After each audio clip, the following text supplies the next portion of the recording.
नमस्ते दोस्तों, फिर से आपका स्वागत है हमारे चैनल साई सर्जा एस्ट्रो वास्तु में। हमने पहले देखा था कि कुंडली के 12 भाव थे और उसके पहले भाव के बारे में हमने चर्चा की। आज जानेंगे कि कुंडली के दूसरे भाव से हम क्या देखते हैं। पैसा किसको अच्छा नहीं लगता, बराबर है। धन किसको अच्छा नहीं लगता, सबको चाहिए। तो इस धन का विचार कुंडली के दूसरे भाव से होता है। आप देख सकते हैं यहाँ पे कुंडली में ये पहले घर के बाजू में एंटी क्लॉकवाइज जाते हैं, तो ये दूसरा भाव होता है। और क्या होता है, बहुत सारी चीज़ें होती है, उसमें से प्रमुख चीज़ें तीन होती है। एक तो धन, कुटुंब और वाणी। ये तीन चीज़ें हम कुंडली के दूसरे भाव से देखते हैं। अगर आपको जानना है कि किसी जातक के कुंडली में, किसी जातक के नसीब में कितना पैसा लिखा हुआ है, धन यानी क्या, जो हमने जमा करके, आपका bank balance account, bank account जिसमें पैसा पड़ा हुआ है, आपका वॉलेट जिसके अंदर पैसे पड़े हुए हैं, वो हो गया आपका धन। तो ये धन कौन कितना कमाएगा, किसके पास कितना धन रहेगा, इसकी चर्चा इस सेकेंड हाउस से, दूसरे भाव से होती है। दूसरा वाणी, यानी कोई बोलने में कैसा होगा, कहते ना हम लोग, अरे इसकी वाणी देखो कितनी अच्छी, कितना सुंदर बात करता है।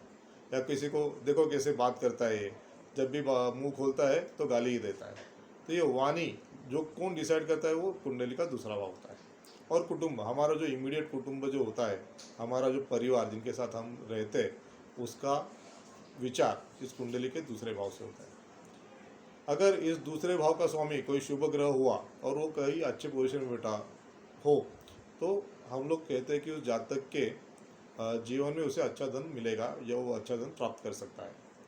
अगर वहीं पे उस दूसरे भाव में कुछ खराबी आई हो, उसका स्वामी किसी ऐसे पोजीशन में बैठा हो जहाँ पे उसको दोष लगा हो, या कोई पाप ग्रह से दुष्ट हो, पाप ग्रह के साथ में हो, या उस दूसरे ग्रह में कोई दोष बना हो, तो ऐसे व्यक्ति के जीवन में पैसे की बड़ी दिक्कतें आती है। तो अगर आपको जानना है कि हमारे कुंडली में हमारे जीवन में कितना पैसा आएगा, कितना पैसा रहेगा, कितना पैसा टिकेगा, तो हमको दूसरा भाव देखना पड़ता है। इससे हमारी जो टेस्ट होते हैं उसका भी विचार किया जाता है। यानी कि किसी को कोई तीखा खाना पसंद है, मीठा खाना पसंद है। अगर शुक्र जैसा ग्रह वहाँ पे बैठा हो तो मीठे का शौकीन होता है आदमी। वही वहाँ पे कोई पाप ग्रह हो, शनि हो, राहु केतु हो, तो उसको तीखा खाने की आदत होती है। तो ये विचार हमारा दूसरे भाव से किया जाता है। अगर आपको जानना है कि आपके कुटुंब में आपके साथ लोग जो है उनके बारे में कैसा है, वो लोग आपके लिए उनका स्वभाव कैसा है, आपके लिए उनका व्यवहार कैसा रहेगा ज़िंदगी में, तो दूसरा भाव हम लोग देखते हैं।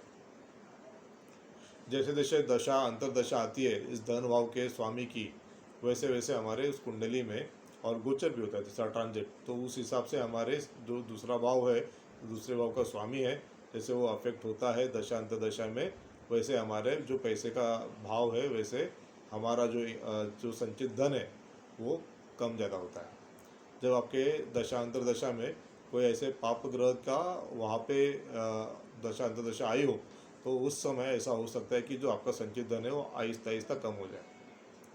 पाप ग्रह की दृष्टि है, पाप ग्रह वहाँ पे आ गया, ट्रांजिट में आ गया, तो सडनली अचानक अगर किसी का दूसरे भाव का जो स्वामी अष्टम में हो और ख़राब स्थिति में हो, तो उस ग्रह के दशांतशा में अचानक से हमारे पास जो संचित धन है वो खत्म हो जाता है। तो ये सब विचार कुंडली के, और वो कैसे होता है कि हम जान सकते पहले ही, कि हम जब देखते हैं कि ये साल में हमारी ये दशा आएगी, ये अंतरदशा आएगी, तब हमारे धन भाव को खराब करने वाली है, तब अगर हम पहले से उसके कुछ उपाय कर ले तो हम उसको बचा सकते हैं, सेव कर सकते हैं।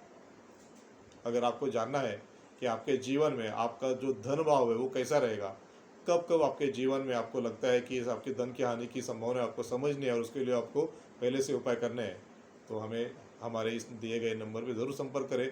आपका कुंडली का हम विश्लेषण करके आपको आपके धन भाव के बारे में बताने की, हमारे जो ज्ञान मिला है उसके माध्यम से आपको बताने की हम पूरा प्रयास करेंगे।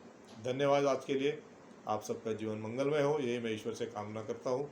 और आप सबको मैं निमंत्रण देता हूँ कि आइए हमारे इस चैनल से, हमारे इस परिवार से जुड़े।